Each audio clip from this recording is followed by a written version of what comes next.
Is any information about President Trump redacted in any of the files that have or will be released? No, not unless it's supposed to be redacted under the law, which means victim information or any sort of privilege, like attorney-client privilege. But I have no reason to believe that the lawyers that were working on this case were talking about President Trump, because he had nothing to do with the Epstein files. He had nothing to do with the horrific crimes that Mr. Epstein committed. And so I don't expect there will be anything redacted. But the short answer is we are not redacting information around President Trump, around any other individual involved with Mr. Epstein. And that narrative, which is not based on fact at all, is completely false. The White House has said that President Trump is included in the files. Can you guarantee that every mention and every photo of President Trump in the Epstein files will be released? Yes.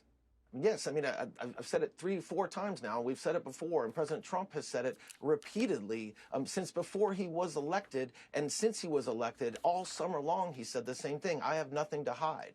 And so, of course, that's the case. But let me just make sure everybody understands something.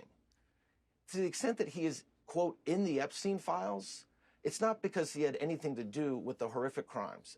Full stop.